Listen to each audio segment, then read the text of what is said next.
Salut! Aujourd'hui, j'aimerais vous parler de Véronique qui n'arrive pas à faire ses fives. Elle a tout le processus en tête. Elle doit juste envoyer un mail pour la liste de ses compléments alimentaires, mais elle ne le fait pas. Elle se dit qu'elle est trop nulle et qu'elle est bête parce qu'elle veut vraiment essayer d'avoir un enfant. Alors, elle m'a contacté et on a discuté en visio de ce sujet. Laissez-moi vous raconter pourquoi elle n'y arrivait pas et pourquoi, quand on n'y arrive pas, comme Véronique, c'est pas de notre faute. Et puis, quelque part, on est des victimes. Et puis, je vous raconterai comment on a commencé à nettoyer toutes ces difficultés et les progrès qui sont apparus. Au-delà de Véronique et de son histoire, on a tous des actions qu'on doit faire, mais qu'on ne fait pas. Et on se juge mal, et on se dit qu'on est nul, et que ouais, on est vraiment trop nul. Alors tout d'abord, je le répète au travers de quasiment chacune de mes vidéos, la première mission de notre cerveau, c'est d'assurer notre survie. Et c'est ça le travail du cerveau automatique. Je suis désolé, je vais faire une digression de 3 minutes maxi, mais j'aimerais vous réexpliquer son fonctionnement. C'est important pour la suite pour comprendre pourquoi je considère que vous êtes victime. En réalité, je simplifie le concept parce que ce cerveau automatique, il est constitué du cerveau reptilien et du cerveau limbique. Et le cerveau reptilien, qui inclut le cervelet, lui, il gère les fonctions vitales de l'organisme, comme par exemple la respiration, la température du corps, la fréquence cardiaque et tous nos mouvements. Ça veut dire faire bouger les muscles en coordination pour ne pas tomber, pour ressentir la chaleur quand on approche nos mains d'une flamme, etc., etc.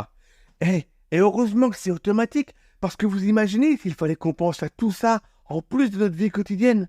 Waouh! Mais ce serait impossible. Donc ce cerveau, il est responsable de notre instinct de survie, en déclenchant, si besoin, des réactions de fuite, d'agressivité ou d'immobilisme. Il est insensible à l'expérience et il a une mémoire à court terme, ce qui fait qu'une expérience douloureuse, vécue plusieurs fois, elle est considérée comme nouvelle à chaque fois. En gros, on se rappelle pas que le feu ça brûle. Oh oui, c'est comme le poisson d'enfant bocal, il a pas de mémoire en fait. Et merci Maurice, j'accepte que tu me poses des questions et pour les réflexions, je te propose que tu les gardes pour toi. Je reprends. Attention, ce cerveau, il nous protège depuis plus de 500 millions d'années et il fait très très bien son travail. Alors, faut surtout pas le dénigrer.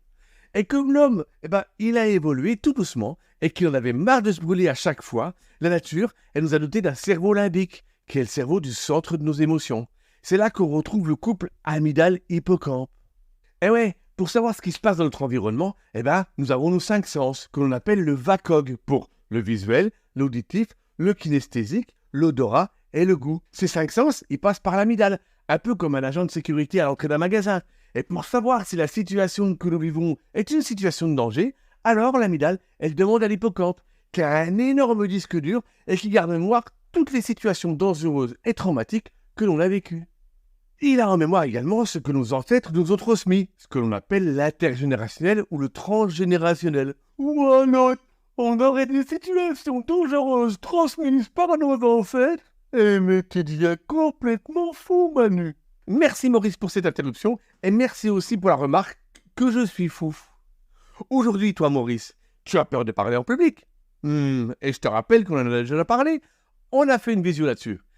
C'est généralement la peur du rejet et de ne pas être accepté qui t'anime.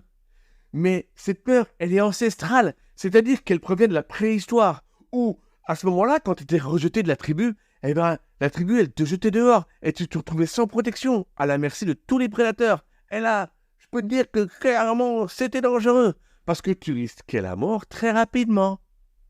Donc oui, je pense que le transgénérationnel existe bien. Bon, je crois que je vais dépasser les 3 minutes imparties pour parler du cerveau automatique. Donc, je reviens rapidement à mon explication, si je ne suis pas dérangé.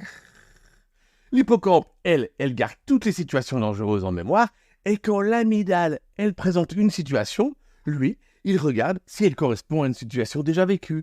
Et si oui, alors il envoie immédiatement une information à l'amygdale qui fait réagir le reptilien pour la fuite. Il est évident que le process, il est beaucoup plus complexe que ça.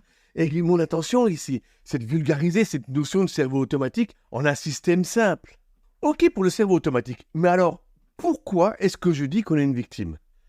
Parce que vous n'avez pas conscience de ce processus, qu'il est automatique. Et ce cerveau-là, il est 1 million de fois plus rapide que la troisième partie du cerveau, qui est le cerveau de la réflexion ou de la conscience, qu'on appelle le cerveau néocortex. Et comme l'ordre de traitement de l'information, c'est d'abord le cerveau automatique, et s'il n'y a pas de danger, alors c'est le cerveau de la réflexion qui reçoit le sujet à traiter, il arrive que des situations, elles soient traitées sans que l'on en ait conscience. Prenons l'exemple d'Alexa, qui avait une phobie du vomi. Dès qu'elle voyait quelqu'un qui avait un peu mal au ventre, automatiquement, elle montait très fort en émotion et elle s'imaginait que la personne allait vomir et avait une maladie très grave cachée.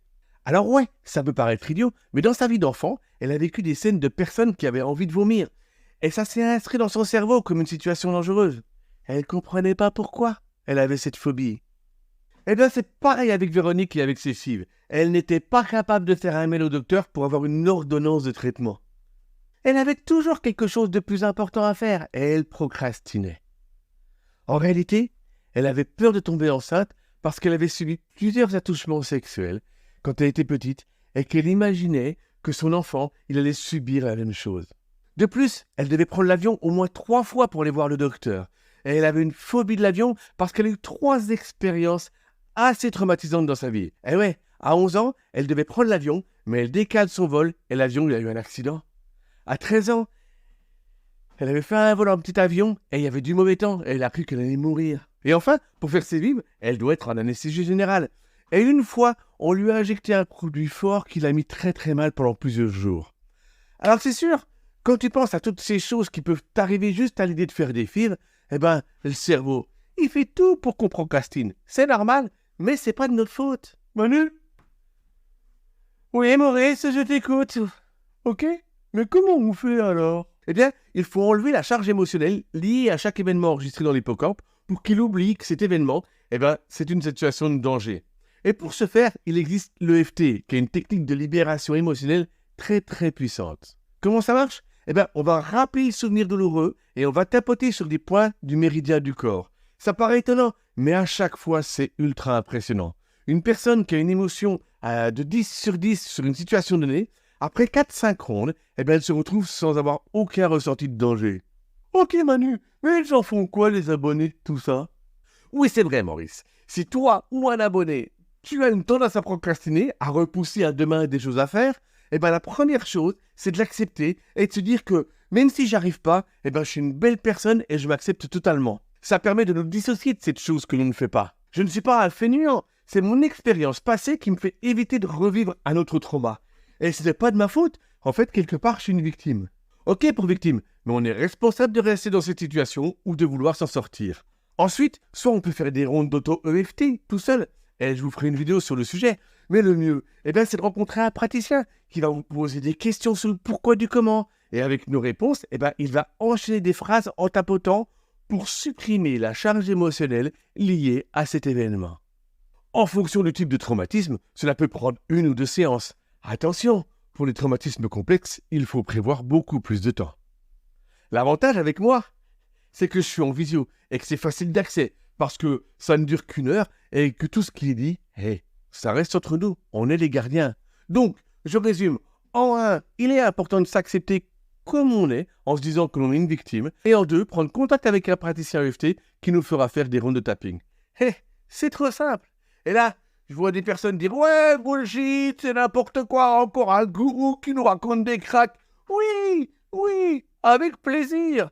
Et je vous demande de me contacter. Et promis, je vous offrirai une séance pour essayer. Par contre, je peux vous dire une chose, c'est que si ça vous a fait quelque chose de bien, alors je vous demanderai de me faire un témoignage. Ouais, normal, hein? Moi, je prends le risque, mais vous prenez le risque aussi. Bon, vous avez mes coordonnées dans le commentaire, ça vaut vraiment le coup, comme Véronique, de se libérer de ces traumatismes qui nous empêchent d'avancer. Ah oui, pour Véronique et ses fibres, on progresse. On a nettoyé toute la partie attouchement et on est en train de travailler sur l'avion. Elle est fière d'elle. Et ce qu'elle retient de notre dernière séance, c'est tout ce qu'elle endure, en fait, ça relève de son enfance profonde et elle considère qu'elle avance sur sa légitimité de maman. Elle veut travailler sur sa posture. Toi aussi, viens travailler tes traumas, contacte-moi. Allez, c'est ok pour cette semaine et surtout, soyez fiers de qui vous êtes et de ce que vous faites. Parce que si j'avais su, ou si j'avais pu faire différemment, il est évident que je l'aurais fait. Moi, j'aime cette phrase parce que elle me permet de me pardonner et elle m'encourage à avoir fait de mon mieux. Allez, bonne semaine.